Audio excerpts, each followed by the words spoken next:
Olá pessoal, Engenharia na TV novamente. Hoje estamos em 3 colegas na bancada, 3 engenheiros mecânicos.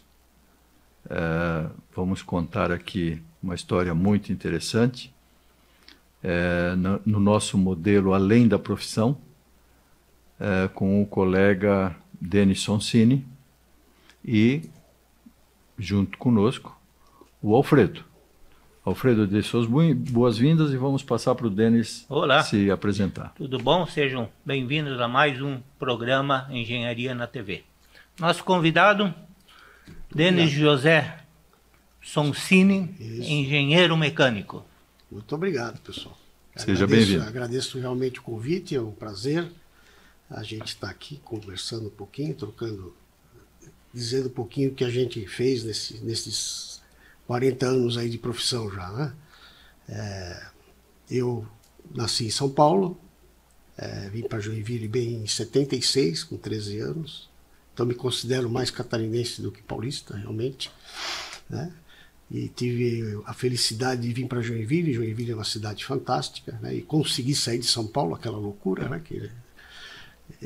Vim para cá e fiz aqui, terminei o primeiro grau aqui, depois eu fiz a Escola Técnica Tupi, que foi uma experiência fantástica, né? E que realmente me impulsionou e que me fascinou para eu fazer engenharia mecânica, né? E aí, como o Alfredo também fez na Faculdade de Engenharia de Joinville, né? O Cine também? Isso, fez também na Faculdade de Engenharia de Joinville. E que também foi uma época fantástica, né? Que a gente passou lá, teve vários amigos e até hoje a gente tem um grupo de amigos bastante bacana e tal. É realmente um prazer a gente ter essa profissão de engenheiro, né? E principalmente ter esse grupo aqui do pessoal do Centro de Engenheiros de Joinville, que é uma satisfação realmente a gente estar aqui com vocês aqui nesse momento. Denis, é um prazer tê-lo aqui.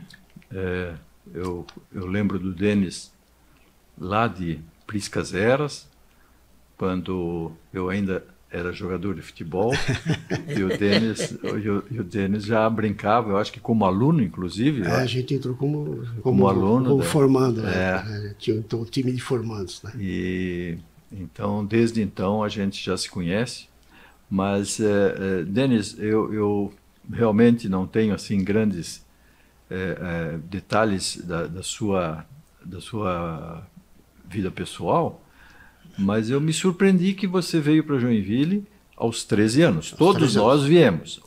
Eu vim com 1 ano. O Alfredo veio para estudar. 17 anos. 17 anos.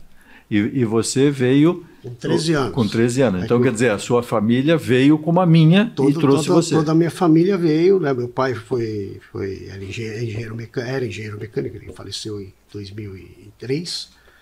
Ele foi convidado a trabalhar na Schultz. Então ele foi convidado a trabalhar na Schultz. Então era metalúrgica Schultz, justamente na área de compressores de ar, porque meu pai já trabalhou antes em compressores de ar. E ele ficou trabalhando na Schultz, né, como diretor dessa área, né? E depois eu acabei, depois me formado também, depois de ter trabalhado na Embraco, eu fui para a Schultz também, comecei como engenheiro, como estagiário, engenheiro de produto, né?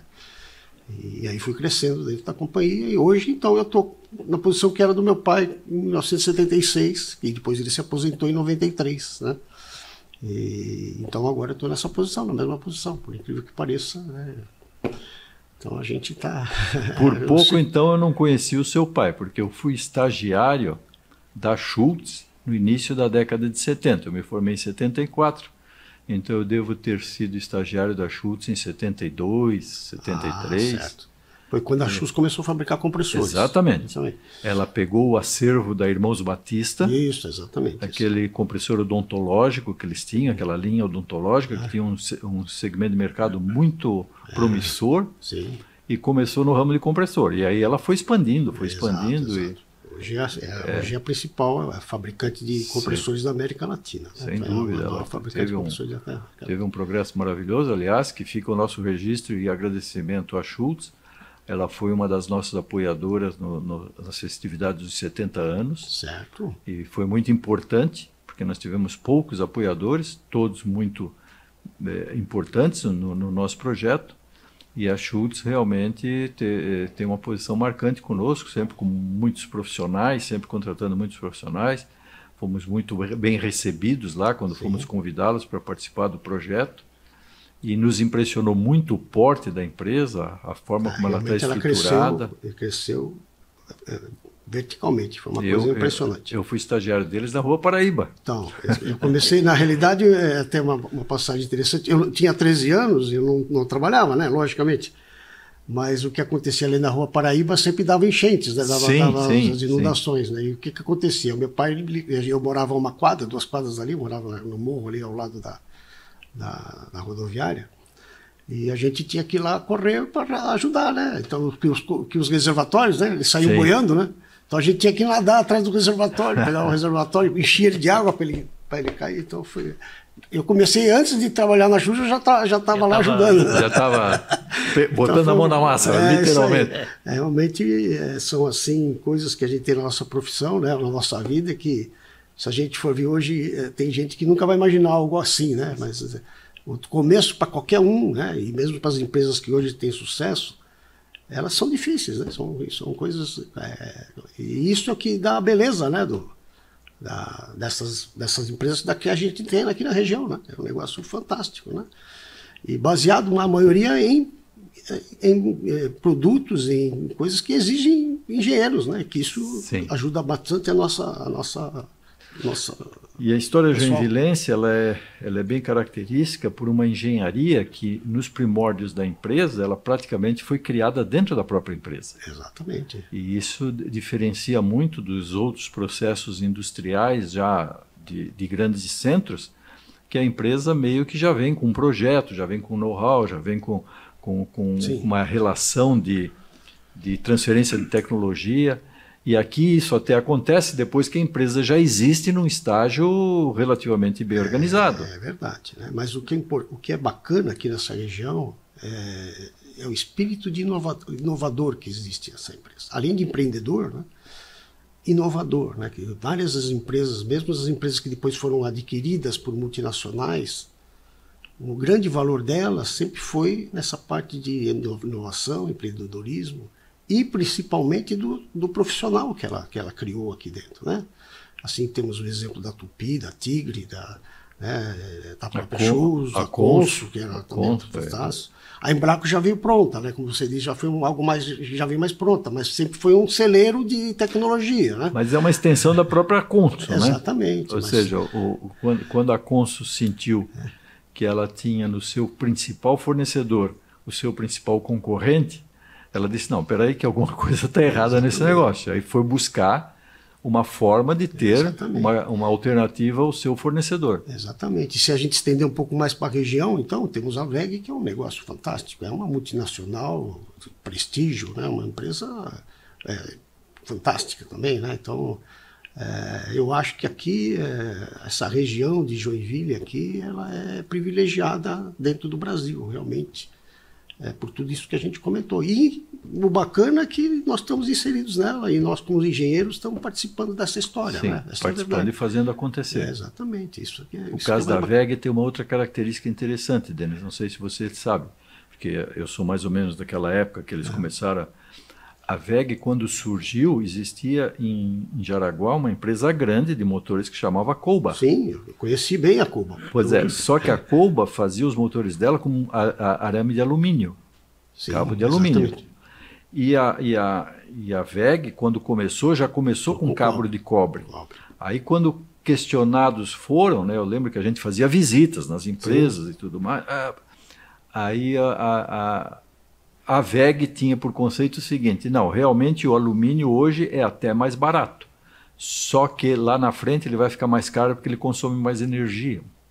É verdade. Então a produtividade fez com que a WEG superasse a Colba assim, de uma forma grande, tanto que a Colba não existe mais, eu creio. A Colba agora existe, é uma empresa,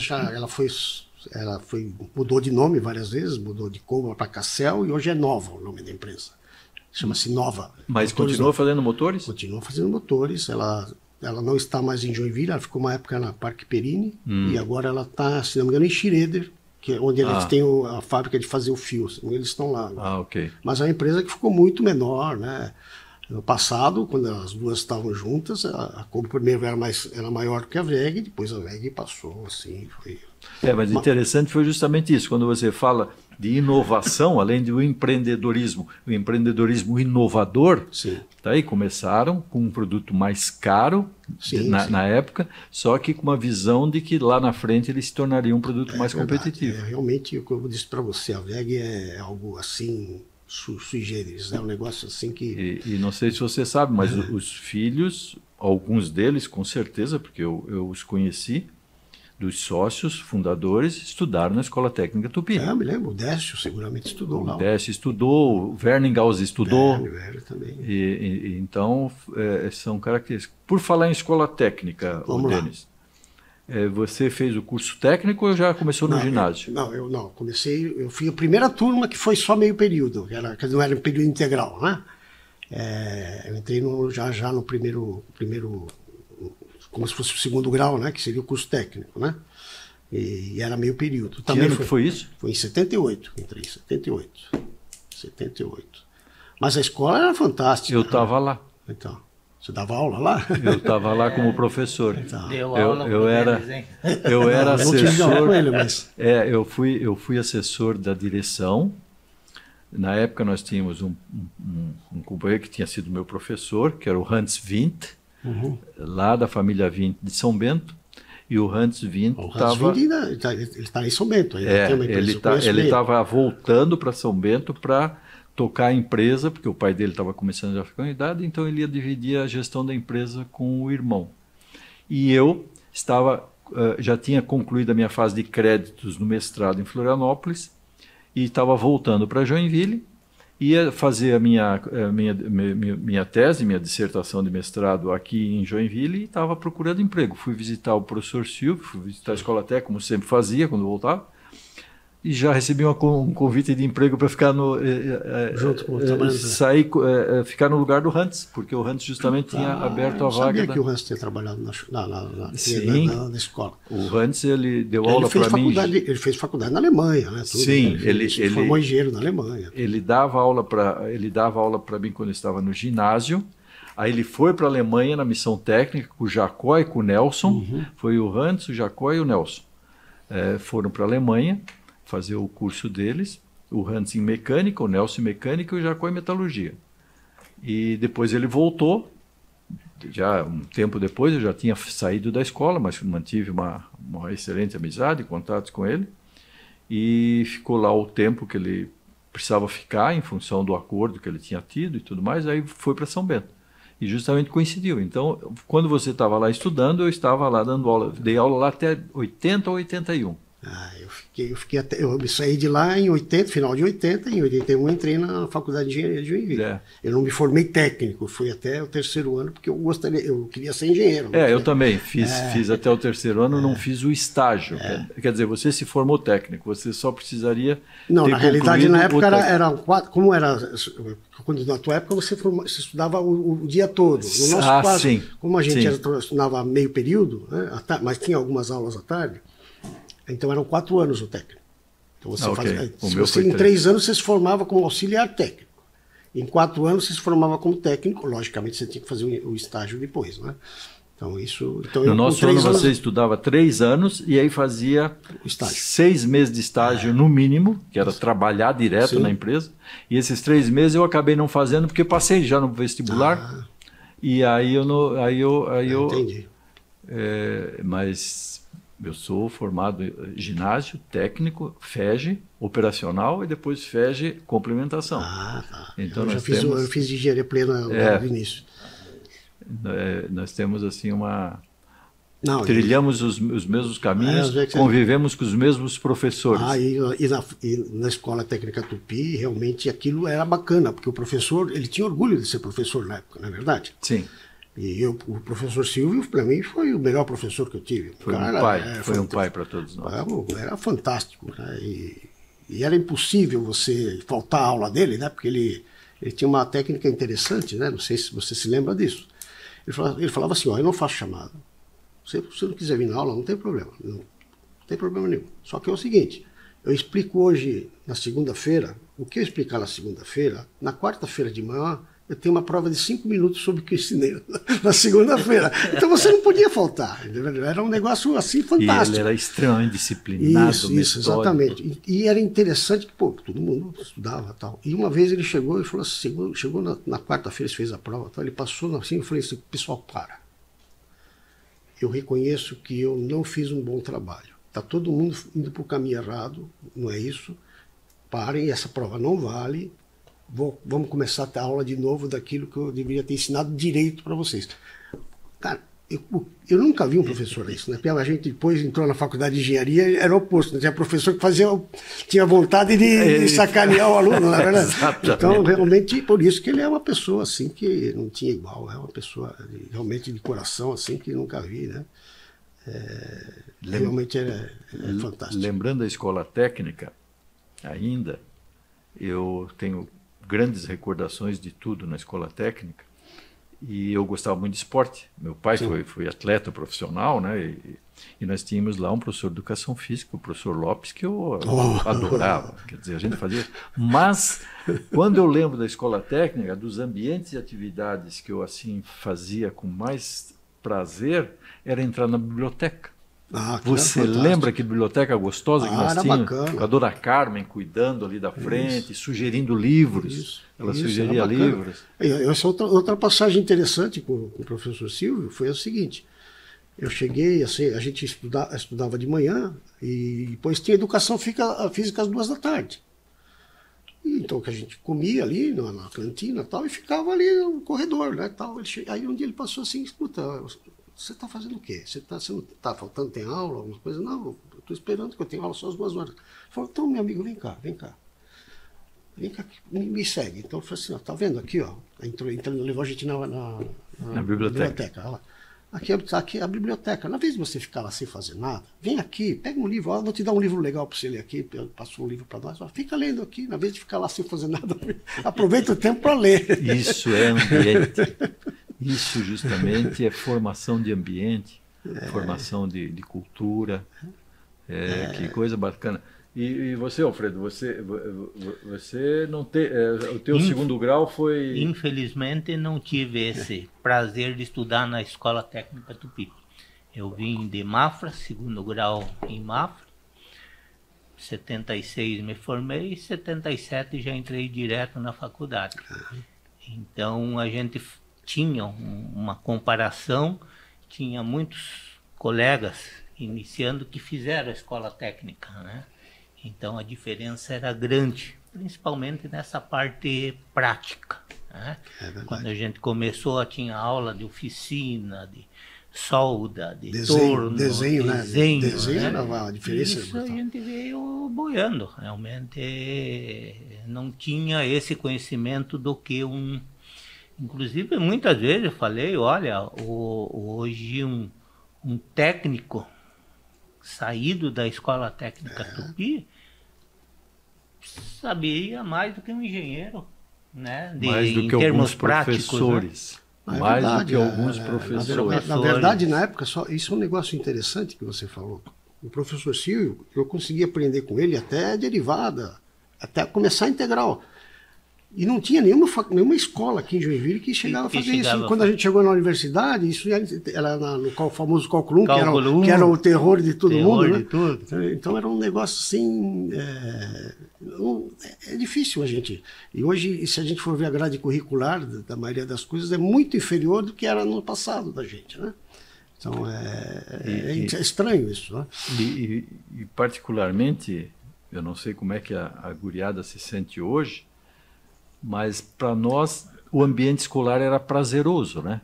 A gente gostava de estar lá. Demais. Ali era... Gostava de ficar lá, não precisava ir com má vontade e ficar torcendo para acabar logo para a gente. Muitas vezes a gente ficava lá realmente. Isso mesmo, ficava.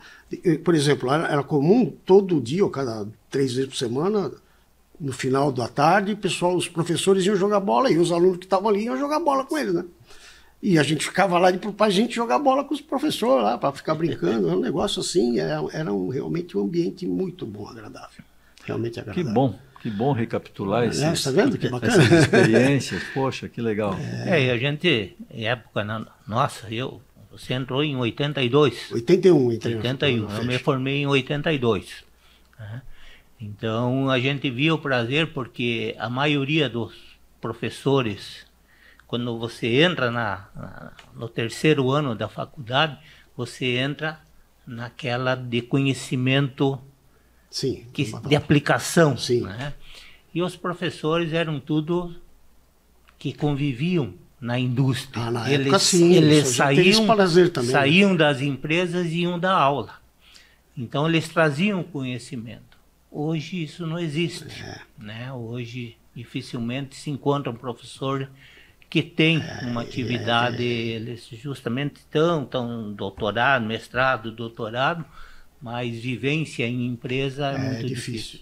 Mas é por isso que está acontecendo um fenômeno. Eu tive recentemente lá no CREA, lá a gente estava fazendo as reuniões lá regionais, tudo, e fui convidado um professor da Universidade Federal de Santa Catarina. Ele pediu ajuda para o CREA, porque o nível de evasão que está acontecendo na engenharia é 60%. Sim. Evasão e falta de procura. Falta de procura também. Falta de procura, ele falou, olha, não chega a completar, porque também tem uma parte que é por causa das cotas, né? Sim. E eles não completam. E a evasão é 60%. Então ele pediu, pelo amor de Deus, nos ajudem a divulgar, porque a maioria do pessoal não quer. Mas é porque hoje o pessoal é mais imediatista, né? Na realidade, as pessoas hoje são mais imediatistas, né? Então elas não querem passar. E realmente a gente lembra que na faculdade de engenharia a gente tem 2 anos lá de básico, porque aquilo lá era dificílimo, né? Realmente não era fácil. Eu não sei se está assim, porque eu também não acompanhei mais as grades curriculares, né? Se continuar assim, realmente a pessoal vai evadir, não tenha dúvida, né? Gente, nós vamos fazer um pequeno intervalo aos nossos apoiadores e já continuamos em seguida. Há décadas, Artefatos Produtos e Serviços é referência com a marca Persianas Superior, atendendo com eficiência e criatividade. Agora, em uma nova fase, unificamos nossa atuação como Plásticos Superior, com foco e qualidade em soluções para indústria e construção civil, mais moderna, mais forte, alinhada às tendências e inovações. Na linha de frente estão nossos espaguetes de amarração, varetas de solda e macrofibras para concreto, produtos com qualidade superior. Plásticos Superior, soluções que resolvem.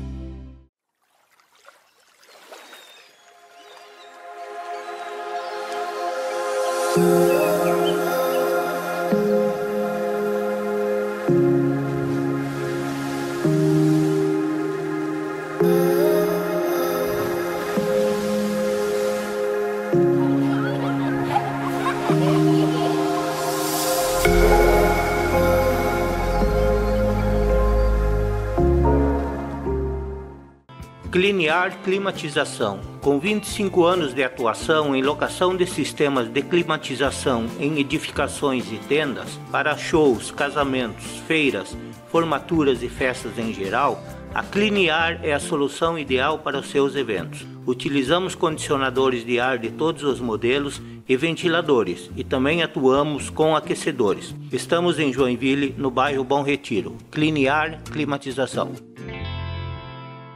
Há mais de 40 anos, a Prêmio Seguros é sinônimo de excelência e confiança. Seja para sua família, sua empresa ou sua carreira, nossa equipe é especializada e tem soluções personalizadas para cada necessidade. Proteção e tranquilidade. É assim que a Prêmio Seguros faz a diferença na vida de milhares de pessoas em todo o Brasil. Para engenheiros, oferecemos soluções exclusivas de responsabilidade civil e riscos de engenharia. Confie em quem entende de proteção. Prêmio Seguros, corretores profissionais. Desde 1995, a Helpro se dedica a impulsionar a produtividade e a inovação da indústria brasileira. Com mais de 1.200 projetos entregues, somos especialistas em desenvolver máquinas e soluções sob medida para a sua empresa. Máquinas especiais, automação de processos, prensas industriais e ferramentas de estampo. Tudo projetado com foco em eficiência, segurança e qualidade. Na Helpro, trabalhamos lado a lado com você para entender suas necessidades e elevar a eficiência operacional ao máximo. Helpro, soluções industriais, transformando desafios em inovação. Continuando então o nosso programa Engenharia na TV, hoje com o Denis Sonsini, no módulo Além da Profissão. Nós estamos, então, fizemos uma primeira parte lembrando os nossos períodos escolares, que foram muito comuns, e agora nós vamos conversar um pouco sobre o exercício da profissão. Denis, você se formou em engenharia mecânica, Joinville, curso pleno, e imediatamente já começou a trabalhar. Conta para nós a sua experiência. Eu me formei em 1985, em julho de 1985, e fiz o estágio na Embraco, em primeiro lugar. A Embraco realmente tinha algo fantástico em termos de tecnologia e tal. Mas quando você está numa empresa, quando você está numa faculdade, né, todo mundo é amigo de todo mundo, e eu caí na empresa, né, que aí é um ambiente mais hostil, né, em termos sociais, né, vamos dizer assim, e na Embraco sempre houve muita competitividade na época, tal. Eu fiquei meio assustado, né. E aí eu tentei fazer, aí eu falei, vou fazer mestrado, né, mas aí depois eu tive a oportunidade de ir para a Chus, então eu não fui fazer o mestrado, fui para a Chus. Porque eu não queria seguir, normalmente quem fazia mestrado, na época ia seguir o ramo acadêmico, né? Exatamente. Eu gostava... Era o espírito da época, inclusive. Na época, né? Então, realmente era isso. E eu gostava de realizar, de fazer, desenvolver. Meu sonho sempre foi na área de produtos, né? Desenvolvimento de produtos. E é por causa da criatividade, né? Tal. E realmente, então, eu tive a oportunidade de ir para a Chus, né? E na época, na área de desenvolvimento de produtos. Então, eu fiquei trabalhando na área de desenvolvimento de produtos lá.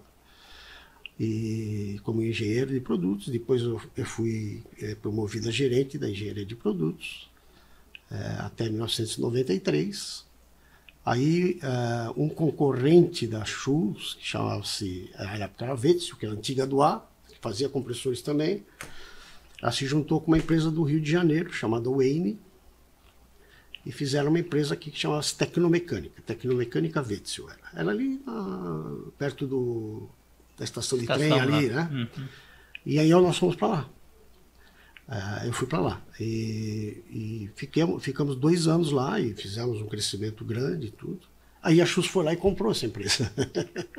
E aí eu voltei para a Chus, no mesmo cargo, como gerente de engenharia e tal.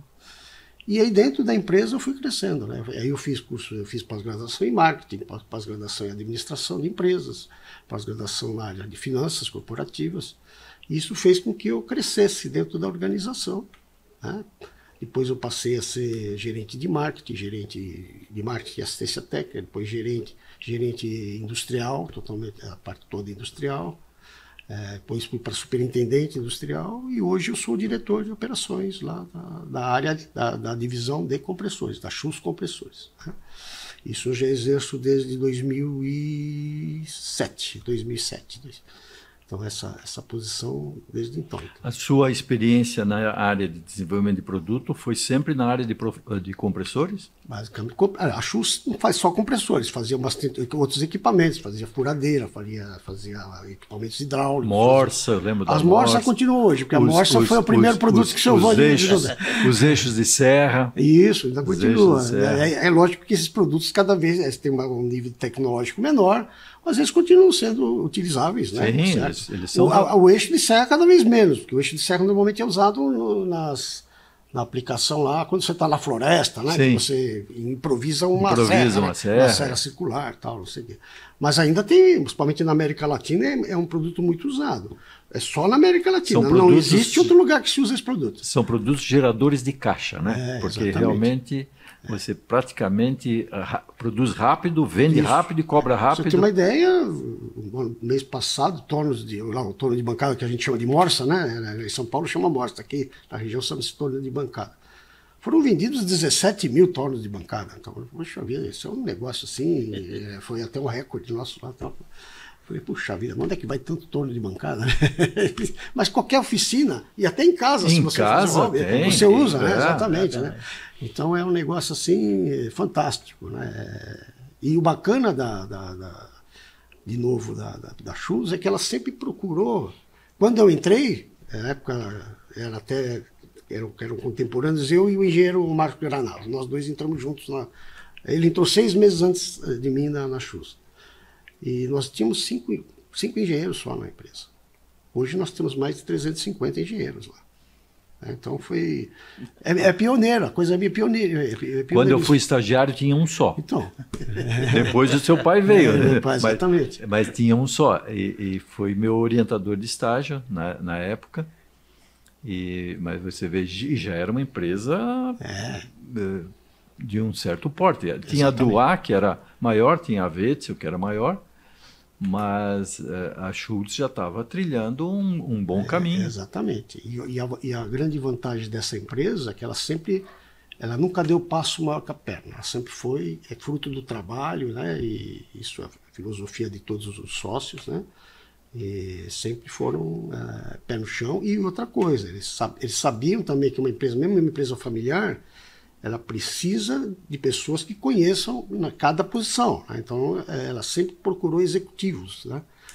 Nos pontos chaves, principalmente aqueles pontos que precisam de tecnologia, de produção, essa parte toda, sempre foram pessoas contratadas. Não foi a própria família que às vezes não tinha condição de técnica e de conhecimento para trocar. Então, isso foi algo que é a mesma coisa que aconteceu com a VEG nesse caso. Logicamente, a VEG teve um impulsionamento muito maior, mas sempre foi uma filosofia dessa.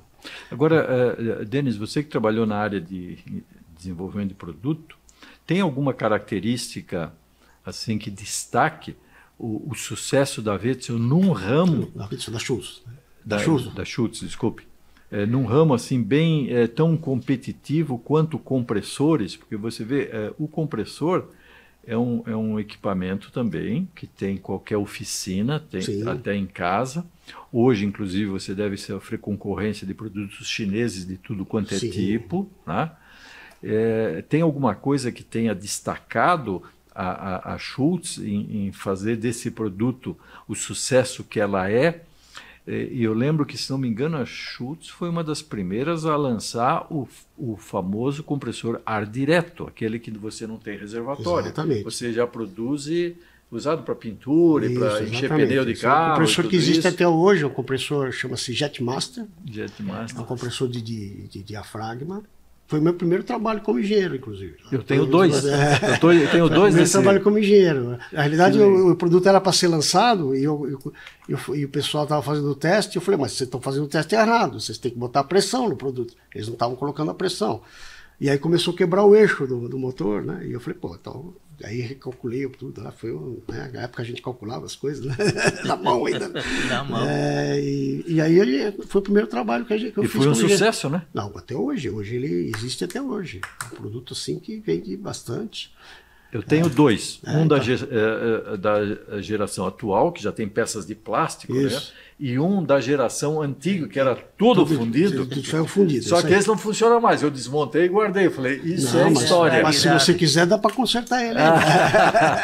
Essa é uma característica também, que é um produto que é feito pela Schultz, é a durabilidade dele.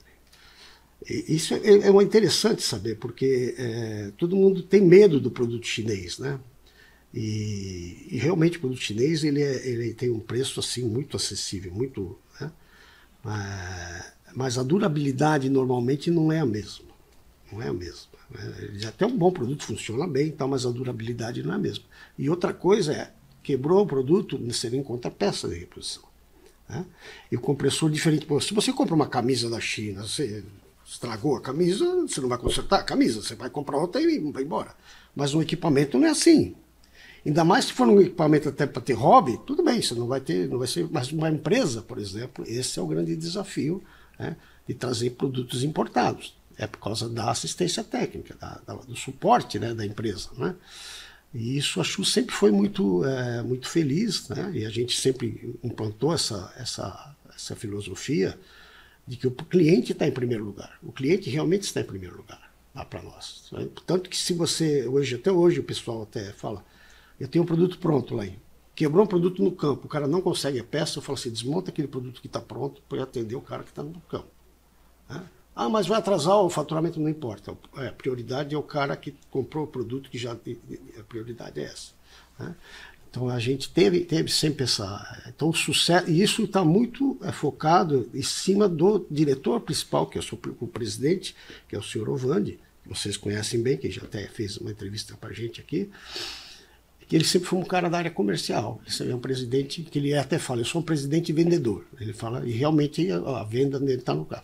Então ele sabe qual é o valor do cliente, né? E isso ele transmitiu para toda a organização. Então, em cada área dela, então talvez o sucesso maior da Schultz é justamente esse, de você realmente pensar em atender bem o cliente. Né? Essa sempre foi a posição que fez com que a gente fosse diferente. E para você atender bem o cliente, tem que ser tudo. Tem que ser qualidade, tem que ser pontualidade, tem que ser nível de serviço, né? E competitividade também. Então, você lembra quando a gente estudava, o Alfredo também vai lembrar, que a marca Wine em compressores era assim uma coisa do outro mundo. Ela tinha compressores de núcleo rotativo, não era só compressor alternativo, né? Então, para nós, aquilo de estudante, quem tinha... A empresa que tinha um Wine era uma empresa diferenciada. Hoje a Wine é uma marca da Schultz. A Wine faz parte, é uma marca licenciada da Schultz, porque a Wine é uma marca que pertence a um grupo americano, chama-se Dresser, grupo Dresser. A Wine existe ainda no Rio de Janeiro. Eles fazem bombas de combustível. Se você vai no posto de gasolina, tem uma chama-se Wine. Na época que a Schultz comprou a parte de compressores da Wine, o grupo Dresser fez uma revisão da sua visão estratégica. Ela só se dedicou a negócios que estavam envolvidos ao ramo de petróleo, desde a prospecção até a distribuição. Então, tudo que não pertencia a isso, ela vendeu ou fechou. Então, essa área de compressores veio para a Schultz mesmo. Mas você tem razão, na época, como é uma empresa que estava há mais de 50 anos no mercado, ela tinha a reputação de ser o produto mais conceituado. E realmente era o mais conceituado na época. Só que ele não evoluiu, ele ficou... ainda esse produto ainda é produzido, um dos produtos é produzido até hoje. E a gente pega os desenhos, assim, os desenhos são de 1958, 1964, né, 63. Quer dizer, eram super inovadores. Na época, sim. Mas o conceito é o mesmo, porque o compressor não é uma máquina nova, uma máquina... mesmo o compressor rotativo, a invenção dele foi na década de 30, né, 1930. Mas só que a tecnologia sempre ela é inventada antes. Sim. E depois, para se tornar viável economicamente, isso acontece alguns anos depois, né? E nem tudo que é uma grande ideia vira um grande produto. Exatamente. Então, é o que aconteceu. E todas essas tecnologias de compressão existem e estão sendo usadas até hoje. Então, mas um vai matar o outro? Não, cada um tem a sua aplicação. Só que, lógico, antes um compressor de pistão, por exemplo, ele era usado até 100 HP, vamos dizer, 100 CV, 100 HP. Hoje, o range de compressor de pistão é até 20 HP no máximo. E na Europa é até 10 HP. Né? Então, hoje tem essa situação. E o bacana é justamente, como engenheiro, é você estar nesse movimento de você estar usando tecnologias e tudo mais. E o mais bacana agora é o que você falou, que o cara da VEG pensou lá na frente. Que é a pegada, agora que a gente chama a pegada do carbono.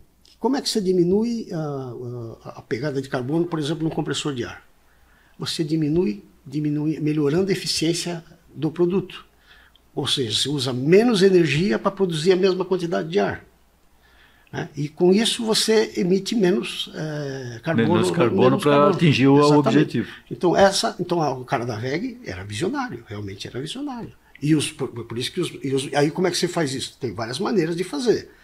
Melhorar o produto, usar motores de maior eficiência, motores elétricos de maior eficiência. Mas, Denis, falando em visionário, nós vamos dar um pequeno intervalo novamente para os nossos apoiadores e nós vamos conversar sobre o maior dos visionários. É isso, beleza.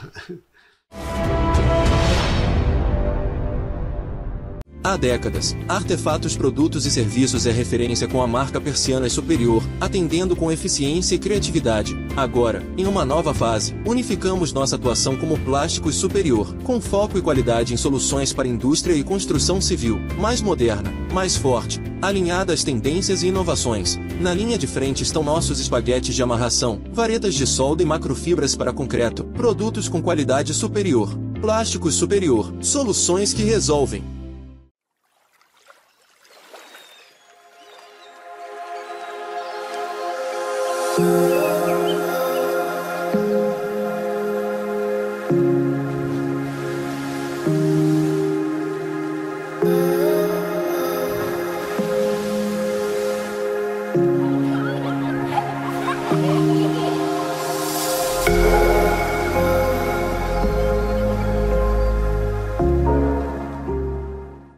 Cliniar Climatização. Com 25 anos de atuação em locação de sistemas de climatização em edificações e tendas para shows, casamentos, feiras, formaturas e festas em geral, a Cliniar é a solução ideal para os seus eventos. Utilizamos condicionadores de ar de todos os modelos e ventiladores, e também atuamos com aquecedores. Estamos em Joinville, no bairro Bom Retiro. Cliniar Climatização.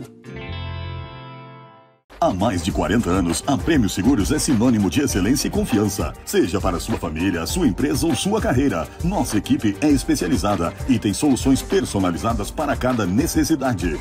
Proteção e tranquilidade. É assim que a Prêmio Seguros faz a diferença na vida de milhares de pessoas em todo o Brasil. Para engenheiros, oferecemos soluções exclusivas de responsabilidade civil e riscos de engenharia. Confie em quem entende de proteção. Prêmio Seguros, corretores profissionais.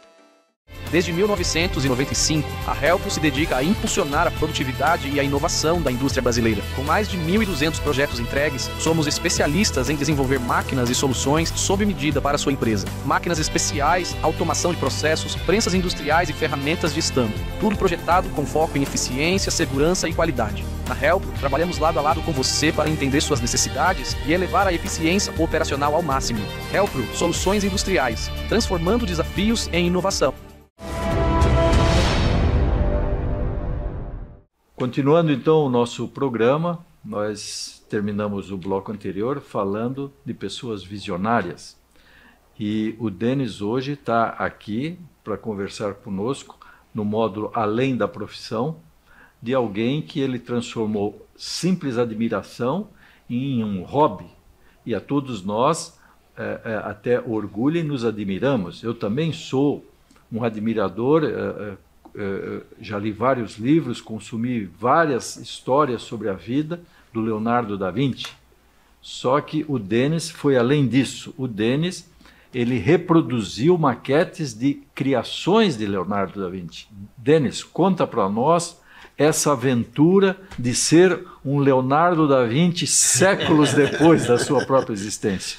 Bom, o mais bacana desse projeto foi que realmente o Leonardo é uma figura assim, sui generis, é uma pessoa única, né? Realmente visionário, considerando a época que ele... Até hoje incógnito em muitas dúvidas que ele tem sobre ele. Tem muitas dúvidas, porque também a própria história, às vezes, é distorcida durante ou mudada durante o passar dos anos, né? Mas o Leonardo é algo fantástico. Primeiro, ele era canhoto. E na época, quem era canhoto, ele era mal visto. Sim, ele era a mão do diabo na época. Feiticeiro. Exato, feiticeiro, alguma coisa assim. Então, segundo, ele era filho bastardo, né? Era filho do pai dela. Fora do casamento. Fora do casamento. Então, ele tinha uma série de coisas que... Mas o cara, ele tinha uma criatividade, um negócio fantástico. Ele era uma pessoa assim... E o mais bacana desse projeto é que eu fui, realmente estava numa época que eu estava viajando pela Europa, e eu entrei, tinha uma exposição sobre o Leonardo da Vinci. Tá?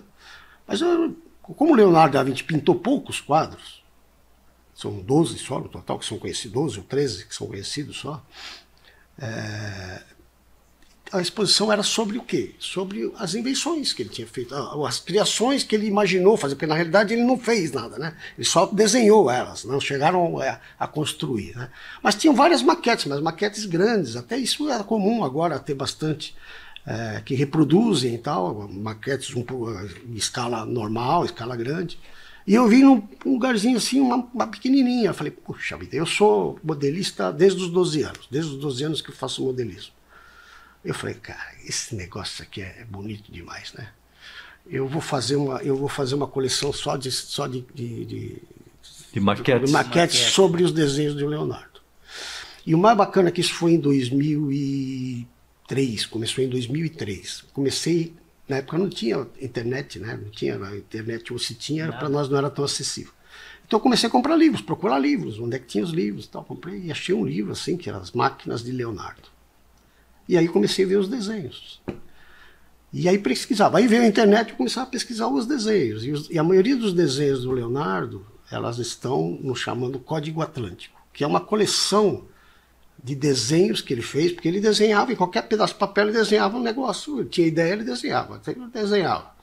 E ele não desenhava só, ele desenhava anatomia, fazia coisa matemática, fazia desenho geométrico, né, fazia desenho de máquinas e desenho de máquinas de guerra, né? Então ele fazia de tudo, porque ele gostava de pensar, gostava de criar, né? E o que é fascinante realmente no Leonardo é o desenho. O cara, o desenho dele é um negócio lindo, é fascinante. Então eu mergulhei no estudo do Leonardo da Vinci, de estudar os desenhos dele, e eu falei, pô, mas para fazer as maquetes eu tenho que escolher um tema que é bacana, né? Um tema que seja assim fácil das pessoas entenderem também. Não adianta eu fazer algo, por exemplo, uma bomba, né? Para nós que somos engenheiros é fácil, mas para uma pessoa que é leiga não consegue entender como é, para que serve uma bomba, né? Então eu falei, mas máquina de guerra, pô, máquina de guerra todo mundo sabe que é guerra, todo mundo já assistiu filme de guerra, todo mundo, né? Eu falei assim, não é assim um tema muito legal, né? Mas é algo que o equipamento é interessante. Exatamente. Então eu comecei a colecionar, pelo menos pesquisar os desenhos e tal. Isso demorou 5 anos só de pesquisando e tal. E pesquisando os desenhos, aí eu peguei, pô, como é que eu fazia? Eu pegava o desenho dele, primeiro você tem que interpretar o desenho, porque às vezes só do desenho você não sabe como é que funcionam as coisas. Então eu tentava entender como era o funcionamento. Que ele desenhava meio em perspectiva, né? Não, ele foi inclusive, na realidade, ele é na época do Renascimento. O Renascimento foi justamente quando foi inventado o desenho em perspectiva, desculpa. Foi inventado o desenho em perspectiva, com ponto de fuga, né? Aqueles desenhos assim. Então foi justamente no Renascimento que existiu. Antes disso era tudo chapado, tudo chapado. O primitivismo que a gente chama. Exatamente. Tudo. Então, mas não foi ele que inventou o desenho em perspectiva. Em 2 dimensões. Mas ele foi um dos que aplicou melhor o desenho em perspectiva. O que ele inventou, e não está aqui logicamente, é o desenho em explosão. Sabe o desenho que você tem uma máquina e as peças estão explodindo? Isso ele inventou. Isso foi invenção dele. Os famosos desenhos de manuais. Exatamente. Isso foi o Leonardo da Vinci que inventou. Tem um desenho que é como se fosse um guincho para levantar um balde cheio d'água, e ele fez todo em explosão. Isso eu não sabia. Que ele criou esse método, que na realidade é o sistema de montagem. Né? Exatamente. Isso aí que foi a criação dele. Foi o primeiro desenho em explosão que existiu, foi esse que o Leonardo fez. Então o desenho, o Leonardo é fantástico, a parte do desenho é fantástica, mas de novo, você tem que entender o desenho primeiro. Depois que eu entendi o desenho, o que eu fazia? Eu vou fazer, agora eu quero fazer uma maquete. Bom, mas eu tenho que tirar as medidas, tenho que fazer tudo, né? Então eu fazia o desenho como se fosse um desenho mecânico, aquele que a gente aprendeu na escola técnica Tupi. 3 vistas. Não fazia todo completo, porque eu não precisava ele todo completinho, bonitinho, né, para ganhar nota, não precisava fazer isso. Eu fazia o que eu consegui depois reproduzir a peça. E aí depois eu fazia isso, e aí depois eu ia para a bancada fazer as peças, ou cortar, ou tornear, ou fazer as coisas, né, e fazia tudo. Algumas peças que eram mais complexas para tornear eu mandava fazer, mas a grande maioria eu mesmo que fiz. O torninho que eu tenho na casa da minha mãe lá. O MJ? Exatamente. Eu também tenho um MJ. Então, exatamente. O MJ, que era daqui de Joinville também. De Joinville. Então, tem um torninho desse até hoje lá. Verdinho. Verdinho, aquele verdinho mesmo. Barulhento, cara. Isso é legal, né? Mas é fantástico. Ainda tem aquele telescópio para luneta. Já chama luneta. Luneta, né? Para você fazer um eixo comprido para ele não. Então eu começava a fazer as peças, tudo, depois montava tal, e saía. E aí, mas só que é o seguinte, eu não tinha o tempo todo para fazer isso. Eu fazia isso depois do horário de trabalho. Então eu trabalhava das 7h30, 8 até as 6, aí já lá comia alguma coisa, então, e das 8 em diante é que eu fazia um negócio, né? E final de semana eu ia lá para casa da minha mãe e ficava torneando tudo, mas aí em casa, né, que eu chegava lá, eu morava num apartamentinho, minha bancada era desse tamanho, assim. E eu ficava fazendo as coisas ali. E em 3 anos eu montei essas 42, em 3 anos. Mas porque eu só trabalhava à noite, se eu fosse fazer... E tinha maquetes que eram mais rápidas, tem maquetes, por exemplo, que era simples de fazer, e maquetes que eram mais difíceis, né? Essa maquete aqui, por exemplo, que está na capa do livro, não sei se dá para ver aí pela câmera, É como se fosse uma metralhadora. Na realidade é um canhão múltiplo, né? É como se fosse a criação da metralhadora. E ela tem um sistema de trocar rápido, de você virar ela toda vez. É como se fosse um tambor, virava ela. Então esse é um kit que foi, talvez o kit que eu talvez mais goste, que é fantástico. A ideia dele é um negócio fantástico, né? Para a época, né? Então o mecanismo todo, para quem gosta de mecânica, a parte do mecanismo, de como funciona, é um negócio assim fantástico. Tem um outro que ele criou que é bacana, que é um tambor de guerra, chama-se tambor de guerra, porque na época das guerras é o seguinte, o tamanho do exército era muito importante. Então aqueles tambores que eles bufavam, tal, quanto mais tambor, mais medo dava no adversário. Então ele criou um tambor que tinha várias baquetas, é um tambor, é esse aí mesmo. Então simulava que tinha vários tambores, né? Então o exército era menor e o pessoal achava que era maior do que era, para assustar o adversário, né? Então isso é pura inovação, pura ideia, imaginação. E esse teu tambor faz barulho? Ou... Não, o meu não, porque é um motor pequenininho, né? Mas ele tem um movimento para... Ele fazia, o movimento é porque você, na realidade, é uma pessoa que puxa... Vai puxando ele. A pessoa puxa aqui... E ele tem um sistema de mecanismos que eles não batem todos ao mesmo tempo, bate um de cada vez. Certo. Entendeu? Aí vai virando um de cada vez e vai batendo. Então essa é a ideia dele representar que são vários tambores. Tem o famoso desenho do tanque de guerra, né? Que você deve estar também, você talvez consiga identificar aí. Então foi o primeiro desenho de um tanque de guerra, como se fosse um tanque de guerra. Esse de cerco de ponte a gente vê em filmes, né? Então até hoje é usado. Esse é o tipo de aplicação que realmente existiu. Porque isso é outra coisa também. Às vezes o cara, se você for pegar a nível de engenharia, falou, pô, esse negócio não vai funcionar. E realmente não funcionaria.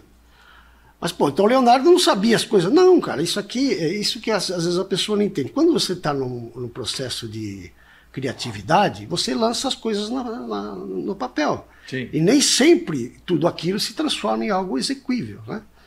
E o Leonardo tinha essa característica. Então ele fez todas essas máquinas aí para tentar fazer com que um exército fosse melhor que o outro, né? Então e o bacana realmente, de novo, é o desenho dele, é muito fantástico, é fantástico mesmo. E a criatividade dele é algo impressionante. Eu não vi aqui, eu folhei assim rapidamente, mas se atribui a desenhos do Leonardo também a simulação de um helicóptero, né? Tem. Aí essa é um projeto futuro que eu estou querendo fazer, que são as máquinas de voo. Então isso me chamou a atenção, a bombarda. Explica para nós sobre a bombarda. Essa bombarda é bacana. Essa bombarda, o que ele tinha? A maioria das bombardas, elas eram fixas. Ela estava aqui e você, ou para inclinar, você conseguia inclinar ela, mas através de calços e tudo mais. O Leonardo criou uma bombarda que ele tem um sem fim aqui, tem uma rosca sem fim e aqui uma cremalheira, aqui como se fosse uma engrenagem. A bombarda é um canhão, só que é um canhão com o cano mais curto, que é para curto tiro, certo? E a ideia então ele não tem muita precisão, mas a ideia é para justamente ele fazer um estrago mais de perto, né? Normalmente isso era usado para destruir muralhas, certo?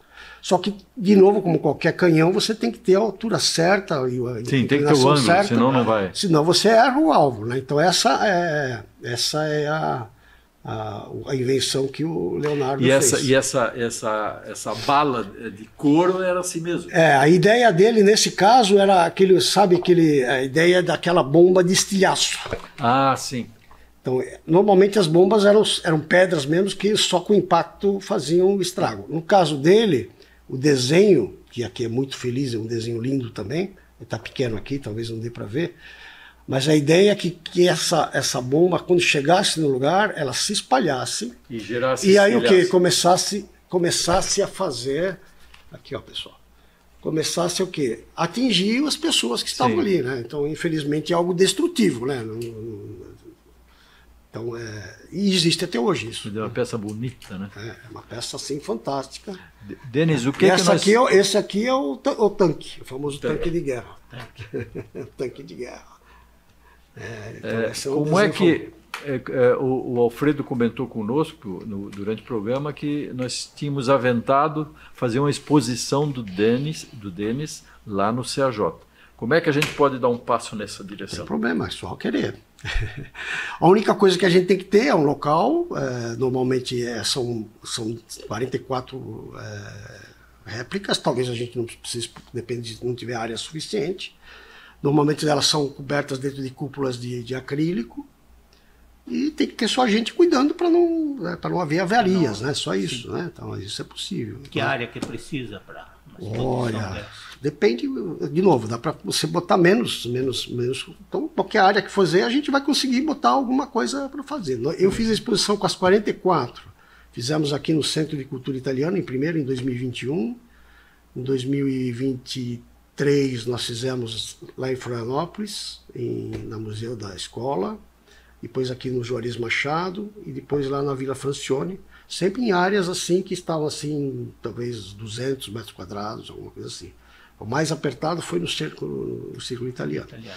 Porque depende da quantidade de visitação também. Se não vai muita visitação, você não precisa de muita área. Né? Mas então, Alfredo, você fica encarregado disso? CJ, lá, vamos fazer um evento, nem que a gente monte uma tenda. Sim. Nós temos espaço para montar uma tenda para acolher as pessoas, porque a exposição a gente coloca dentro do ambiente fechado. Não tem problema. E para acolher as pessoas. A gente vai lá, a gente vai dar uma olhada no local. E a gente faz o E nós vamos ter que continuar essa conversa na exposição, porque o nosso tempo foi. Bom, mas de qualquer forma foi um prazer estar aqui e contar um pouquinho da nossa história. A conversa foi ótima, temos histórias muito incomuns, né, Alfredo? Sim, só uma pergunta, esse livro, ele está...